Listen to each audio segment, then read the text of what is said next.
di sebuah sekolah kecil yang dikelilingi pepohonan rindang dan langit biru yang cerah.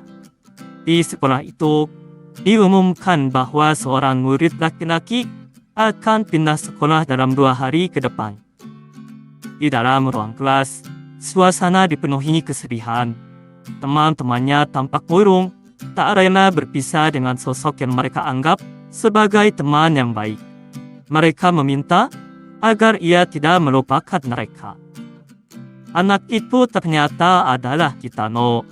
Ia tampak menangis, mengusap air matanya sambil berkata bahwa ia tak akan pernah melupakan mereka. Ia pun berjanji akan kembali suatu saat nanti untuk nongkrong bersama lagi.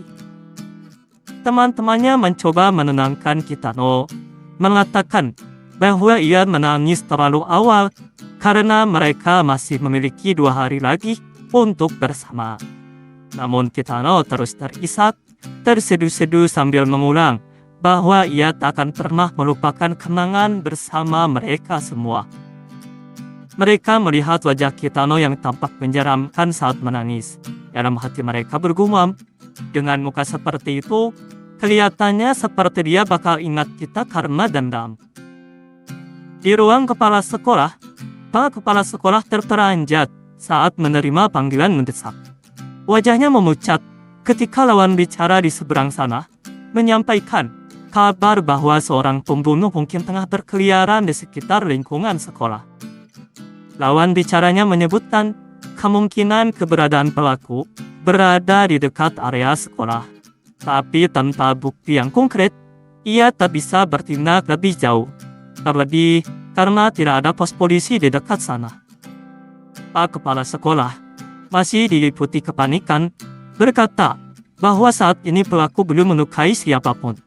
Tapi mengetahui pelaku membawa senjata tajam, itu sudah sangatlah membahayakan. Suara di ujung telepon mencoba menenangkan, menyarankan agar tetap waspada tapi tidak gegabah. Karena ada kemungkinan ini hanyalah sebuah prank belaka. Setelah itu, sambungan pun diputus. Kepala sekolah terpangu, cemas dengan apa yang mungkin terjadi selanjutnya. Kitano berdiri di depan sekolahnya, menatap dalam diam sambil mengenang masa-masa yang ia lalui. Ia merasa sedih karena besok harus berpisah. Dalam pikirannya, ia merasa telah banyak meninggalkan noda dan kotoran di sekolah ini. Karena itu, ia merasa wajar jika orang yang mengotori adalah orang yang membersihkannya juga. Ia pun berinisiatif mulai membersihkan sekolah seorang diri, sehingga menimbulkan suara berisik. Suara berisik itu terdengar hingga ke ruang guru. Salah satu guru bertanya, "Suara apa itu?" Guru lain menebak, mungkin Kitano yang sedang membersihkan sekolah, ingin meninggalkannya dalam keadaan bersih di hari terakhirnya. Guru yang bertanya mengangguk, menganggap itu memang sejalan dengan sifat Kitano yang peduli lingkungan. Guru lain menimpali, Kitano pasti bisa bergaul dengan mudah di sekolah barunya. Singkat cerita, Kitano sedang mengeluap keringat dari wajahnya, menghela nafas. Bajunya kusut, rambutnya berantakan, gel rambutnya luntur karena keringat. Ia merasa cemas, membayangkan teman-temannya akan mentertawakan rambutnya lagi. Ia menoleh ke sekitar, merasa pekerjaan bersih-bersihnya sudah cukup. Namun, ketika melihat rumput yang tumbuh liar dan panjang, ia memutuskan untuk sekalian memotongnya juga. Di tempat lain, seorang siswa yang tengah berjalan sendirian dikejutkan oleh kehadiran pria paruh baya sambil membawa sabit. Pria itu menyeringai menyeramkan ke arah murid itu. Murid itu pun bertanya-tanya, siapa dia? Karena tak pernah melihatnya sebelumnya. Tapi pria itu malah mengangkat sabit dan mulai mendekat. Murid itu panik, bertanya apa yang ingin dia lakukan dengan sabit itu. Tanpa peringatan, pria itu melaju cepat, mengayunkan sabitnya. Teriakan murid itu menggema. Sabit hanya menyayat lengan bajunya hingga robek. Murid itu kini sadar, orang ini berbahaya. Pria itu menoleh sambil tertawa mengerikan, membuat murid itu gemetaran. Sambil kembali bertanya maksud dari semua ini. Namun pria itu hanya terus tertawa, lalu tiba-tiba mengejarnya. Murid itu pun berlari ketakutan sambil berteriak minta tolong. Kitano tiba-tiba muncul di ruang guru dengan wajah melotot menyeramkan dan rambut berantakan. Ia berkata pada seorang guru bahwa ia ingin meminjam sabit. Guru itu yang tak menyadari kehadiran Kitano kaget hingga terjatuh dari kursinya. Ia memanggil nama Kitano lalu bertanya, kenapa rambutnya seperti itu? Kitano menjawab singkat, ini karena gel rambutnya runtuh. Guru itu lalu bertanya, apa yang mau kau lakukan dengan sabit?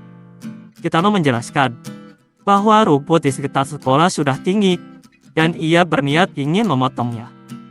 Guru itu mencoba mengingatkan, mengatakan bahwa rumput itu bukan tanggung jawab Kitano, jadi tak perlu repot-repot untuk memotongnya. Namun Kitano bersikeras. Ia bilang, besok akan pindah sekolah. Jadi ia ingin melakukan sesuatu untuk sekolah ini sebelum pergi. Guru itu mulai mengerti dan menebak bahwa Kitano pasti ingin membalas budi atas kebaikan sekolah yang telah menaunginya. Guru itu pun mengizinkan Kitano meminjam sabit dan menyuruhnya mengambil sendiri di gudang dekat kamar mandi lantai 1. Kitano berterima kasih. Lalu sebelum keluar ruangan, ia menunduk sambil berkata, permisi. Guru itu bergumam, sungguh murid yang baik. Semoga dia bisa cocok di sekolah barunya. Sambil melanjutkan pekerjaan, guru itu tertawa kecil, membayangkan Kitano dengan sabit di tangannya dan wajah yang menyeramkan. Pasti orang-orang akan mengira dia adalah pembunuh gila, pikirnya. Ia pun tertawa sendiri. Tiba-tiba guru itu terkaget kembali saat mendengar suara seseorang berteriak, ada pembunuh berkeliaran. Guru itu segera menghampiri sumber suara, yang ternyata berasal dari seorang siswa yang tampak panik. Ia bertanya, apa yang terjadi? Siswa itu menjawab dengan nada tergesa, ada seorang pembunuh sedang mengamuk. Dengan muka serius ia melanjutkan, pembunuh itu membawa sabit dan bahkan sempat menyerangnya. Dirinya tadi hampir saja tertusuk. Namun para guru tidak menunjukkan kepanikan. Salah satu dari mereka menjawab dengan tenang, tidak usah khawatir, itu hanya Kitano. Tadi dia memang meminjam sabit untuk memotong rumput di sekitar sekolah. Murid itu membantah dengan nada tinggi, itu bukan Kitano, rambut orang itu runcing dan dia punya katung hitam di bawah matanya. Namun para guru justru masih santai berkata, itu memang terdengar seperti Kitano, ujar salah satu guru. Kami baru saja melihatnya, dan rambutnya memang acak-acakan, meruncing karena gel rambutnya luntur. Murid itu bersikeras, tapi matanya merah dan alisnya tipis. Guru lainnya menimpali, itu juga cocok. Siapa lagi yang punya ciri-ciri seperti itu kalau bukan Kitano? Kini murid itu mulai tampak ragu. Salah satu guru menambahkan, mungkin kamu hanya shock melihat dia membawa sabit. Wajar jika tiba-tiba kamu mengira Kitano adalah orang gila. Murid itu terlihat malu dan meletakkan tangan di kepalanya. Setelah dijelaskan seperti itu, orang itu sepertinya memanglah Kitano, dan mungkin dirinya saja yang tadi salah lihat ucap murid itu. Para guru hanya tertawa ringan, merasa murid itu mungkin terlalu cepat mengambil kesimpulan. Lalu salah satunya berkata, bisa jadi Kitano tadi melihatmu, lalu memutuskan untuk iseng mengerjaimu. Akhirnya murid itu mengangguk pelan, lalu melangkah keluar sambil berkata maaf sudah mengganggu. Sambil berjalan menjauhi ruang guru, murid itu masih kepikiran jika orang itu benar-benar Kitano, tapi tindakannya tadi cukup kasar karena telah merobek seragamnya. Meski begitu, ia tetap merasa ragu. Ada sesuatu yang berbeda dari Kitano, tapi ia sendiri tak tahu pasti apa itu. Kitano yang sudah berada di gudang, memegang sabit di tangannya sambil menatap bapak penjaga dengan intens. Ia berkata ingin meminjam alat itu. Bapak penjaga yang tadi sempat terdiam sesaat, lalu mempersilakannya. Kitano segera keluar dengan perasaan senang, menganggap ini adalah tugas terakhirnya, memotong rumput sekolah. Sesampainya di halaman, Kitano mulai mengayunkan sabitnya dengan semangat. Namun setelah beberapa saat, ia mulai kelelahan dan menyadari bahwa ini adalah pekerjaan berat jika dilakukan seorang diri. Dari belakang, seseorang yang juga membawa sabit menendat-menendat mendekati Kitano. Ternyata, itu adalah sang pembunuh yang asli. Ia tertawa pelan, berniat melakukan hal yang tidak-tidak. Kitano yang tidak menyadari apapun, tetap fokus memotong rumput sambil menggerutu bahwa pekerjaan ini cukup menyulitkan. Si pembunuh kini sudah sangat dekat dan mengangkat sabit dengan kedua tangan, siap untuk menyerah. Kitano, yang kesal karena cuaca panas, bertanya-tanya kemana perginya awan sambil menoleh ke belakang dengan cepat. Si pembunuh panik, mengira dirinya telah ketahuan. Kitano pun terkejut melihat seseorang asing berdiri di belakangnya sambil membawa sabit. Begitu juga sang pembunuh, yang langsung membeku ketika melihat wajah Kitano yang menyeramkan. Kini si pembunuh mulai ragu-ragu. Belum pernah seumur hidupnya ia melihat wajah semengerikan itu. Karena takut, Kitano malah berteriak keras, mengagetkan si pembunuh hingga ikut menjerit.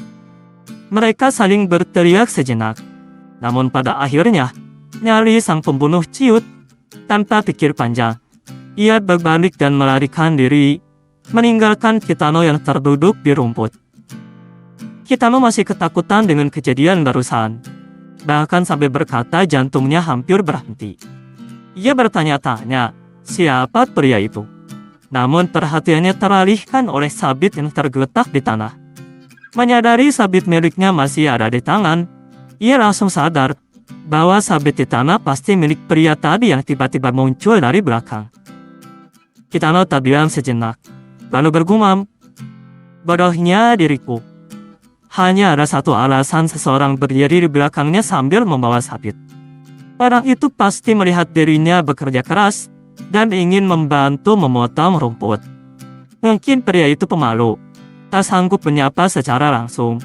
Ditambah lagi, dirinya tadi malah berteriak tepat di hadapannya. Kitano pun mulai mengeluh kesal, menggerutu panjang sambil merasa bersalah. Setelah berlari cukup jauh, sang pembunuh bersandar di tembok, terengah-engah mencoba mengatur napas. Ia baru menyadari sabitnya tertinggal di tempat Kitano. Namun sebelum ia sempat bertindak, perhatiannya tertarik oleh sekelompok murid yang berjalan ke arahnya sambil membawa sabit. Para murid setelah berdiskusi, merasa Kitano seharusnya meminta bantuan mereka karena tak mungkin menyelesaikan pekerjaan memotong rumput seorang diri. Salah satu murid memuji tindakan Kitano sebagai bentuk kebaikan yang khas darinya. Yang lain pun mengamuk setuju. Sang pembunuh tampak memikirkan sesuatu, lalu tiba-tiba berteriak tak jelas. Para murid menghentikan langkah, terkejut melihat sosok asing berlari ke arah mereka. Salah satu dari mereka bertanya pelan, siapa itu? Begitu cukup dekat, si pemuda berteriak menakut-nakuti mereka dan langsung mencoba merebut sabit dari tangan salah satu siswi. Teriakan pun panik pecah. Seorang murid dengan cepat menyuruh yang lain untuk segera memanggil guru. Di ruang guru, seorang guru yang sebelumnya berbicara dengan Kitano telah menyelesaikan pekerjaannya. Ia meregangkan badannya di kursi sambil bergumam. Sepertinya sudah saatnya ini untuk mengecek keadaan Kitano. Ia merasa cukup lega karena tampaknya tak ada lagi yang salah paham dan mengira Kitano sebagai orang gila. Namun tiba-tiba, seseorang berteriak dari luar, ada orang gila! Sambil menerobos masuk ke ruang guru. Membuat guru itu terkejut dan terjatuh dari kursinya. Ternyata, yang masuk adalah beberapa murid dari kelompok sebelumnya. Mereka buru-buru melaporkan pada para guru bahwa ada orang gila yang mencoba merebut sabit dari mereka. Salah satu murid bahkan meminta para guru untuk segera menghubungi polisi. Namun para guru tetap bersikap santai dan menanggapi bahwa itu pasti hanyalah Kitano. Murid itu langsung membantah, mengatakan bahwa orang tadi memiliki rambut runcing dan kantung hitam di bawah matanya. Para guru tetap tenang, menganggap ciri-ciri itu sesuai dengan Kitano. Karena barusan, Mereka juga melihat Kitano dengan rambut acak-acakan seperti itu. Murid itu mencoba membantah lagi. Kali ini menyebut bahwa orang tadi memiliki mata merah dan alis yang tipis. Namun para guru tetap yakin dan balik bertanya, siapa lagi yang memiliki ciri-ciri seperti itu selain Kitano? Salah satu guru lalu berpendapat, mungkin Kitano hanya ingin meminjam sabit dari mereka. Mendengar itu, si murid mulai ragu dan akhirnya mengangguk, membenarkan perkataan para guru. Kalau dipikir-pikir, emang mirip Kitano, ucapnya perlahan. Para guru pun menanggapinya dengan santai dan meledek bahwa mereka terlalu cepat mengambil kesimpulan. Murid yang masih ragu berkata, tapi rasanya ada sesuatu yang berbeda dari Kitano. Para guru hanya tertawa kecil, menanggapi bahwa mungkin itu hanya imajinasinya saja. Namun tiba-tiba salah satu siswi berteriak, "Brewok!" Orang itu punya brewok di sekitar bibir dan dagunya. Mendengar itu, senyum para guru seketika menghilang, berganti ekspresi bingung dan cemas. Salah satu dari mereka berkata, "Kitano hari ini tidak punya brewok." Suasana langsung berubah panik, baru tersadar bahwa yang mereka hadapi mungkin benar-benar pembunuh yang berkeliaran. Tanpa membuang waktu, mereka semua segera bergegas menuju tempat terakhir orang itu terlihat. Di belakang sekolah, pembunuh itu masih berusaha merebut sabit dari tangan seorang siswi. Namun siswi itu memegangi erat-erat. Salah satu siswa mencoba menyerangnya dengan pukulan, tetapi dengan mudah ditangkis, membuatnya terjatuh. Sabit yang diperebutkan pun terlepas dan jatuh ke tanah. Siswi itu segera menghampiri temannya dan menanyakan keadaannya. Namun, perhatian mereka teralihkan ketika pria itu kini telah memegang sabit di tangannya. Ia berdiri sambil tertawa kecil, seolah bersiap melakukan sesuatu.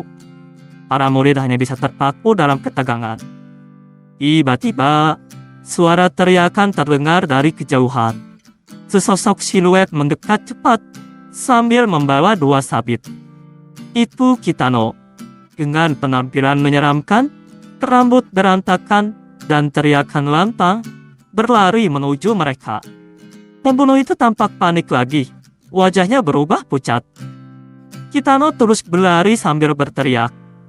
Pembunuh itu hanya bisa diam, terpaku oleh sosok mengerikan yang mendekat. Saat sudah cukup dekat, Kitano berkata kencang sambil mengayunkan salah satu sabit ke depan, menyampaikan permintaan maaf atas kejadian sebelumnya dan bermaksud mengembalikan sabit yang tertinggal. Namun, karena gestur itu tampak seperti mengancam, pembunuh tersebut tersentak panik. Refleks, ia melemparkan sabit yang ia pegang jauh ke belakang, seolah menyerah karena ketakutan. Kini, sabit yang dipegang Kitano berada tepat di depan wajah pria itu.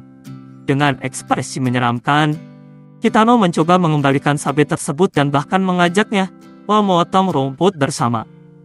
Pembunuh itu sudah benar-benar ketakutan, berteriak keras seolah menyerah. Tiba-tiba, sebuah mobil polisi melaju cepat mendekat. Salah satu guru segera memberitahu bahwa orang itu harus segera ditahan. Polisi pun berlari ke arah Kitano dan si pembunuh. Lalu tanpa ragu, membergol tangan Kitano, merobohkannya ke tanah, dan menahannya sambil berkata bahwa ia telah berhasil menangkap monster jahat itu.